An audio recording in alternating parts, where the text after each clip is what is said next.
Ika-21 Kabanata.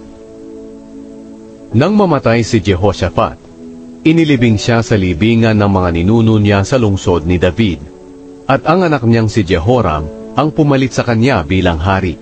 Ang mga kapatid ni Jehoram ay sina Azariah, Jehiel, Zacarias, Asaryahu, Mikael, at Shephatiah.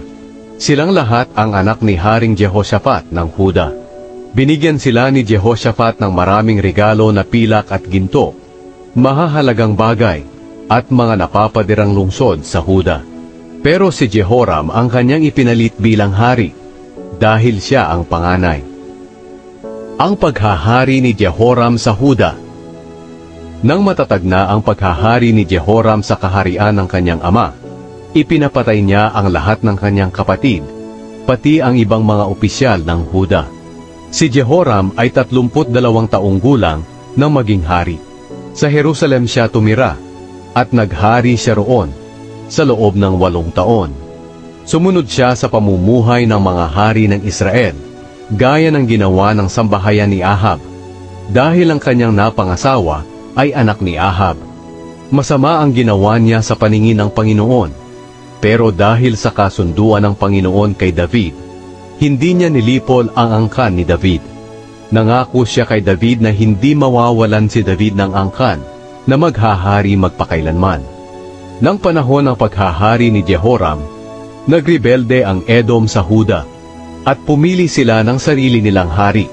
Kaya pumunta si Jehoram at ang kanyang mga opisyal sa Edom. Dala ang lahat niyang karwahe. Pinalibutan siya at ang commander ng kanyang mga ngarwahe ng mga taga-Edom. Pero kinagabihan, sinalakay nila ang mga Edomita at nakatakas sila. Hanggang ngayon, nagre-rebelde pa rin ang Edom sa Huda. Sa panahon ding iyon, nagrebelde rin ang Libna sa Huda dahil itinakwil ni Jehoram ang Panginoon, ang Diyos ng kanyang mga ninuno. Nagpatayo siya ng mga sambahan sa mga bulubundukin ng Huda na siyang dahilan ng pagsamba ng mga taga-Jerusalem at taga-Huda sa mga Diyos-Diyosan. Pinadalhan ni Propeta Elias si Jehoram ng sulat na nagsasabi, "Ito ang sinasabi ng Panginoon, ang Diyos ng iyong ninunong si David. Hindi mo sinunod ang pamumuhay ng iyong amang si Jehoshaphat o ng iyong lolo na si Asa, na naging hari rin ng Huda. Sa halip sinunod mo ang pamumuhay ng mga hari ng Israel. Hinikayat mo ang mga taga-Huda at mga taga-Jerusalem sa pagsamba sa mga Diyos-Diyosan gaya ng ginawa ni Ahab. Pinatay mo rin ang iyong sariling mga kapatid na mas mahusay pa sa iyo. Kaya ngayon parurusahan ka ng Panginoon, ikaw at ang iyong mamamayan, mga anak, mga asawa, at ang lahat ng iyong ari-arian. Matinding parusa ang ipapadala niya sa inyo. Ikaw mismo ay magtitiis ng malubhang karamdaman sa tiyan, hanggang sa lumabas ang iyong bituka." Pagkatapos pinalusob ng Panginoon laban kay Jehoram ang mga Filisteo at ang mga Arabo na nakatira malapit sa Ethiopia. Nilusob nila ang Huda at sinakop, at sinamsam ang mga ari-arian sa palasyo ng hari, pati ang kanyang mga asawa at anak. Ang bunso lang niyang anak na si Ahaziah ang hindi nadala. Pagkatapos noon, pinahirapan ng Panginoon si Jehoram ng karamdaman sa tiyan na walang kagalingan.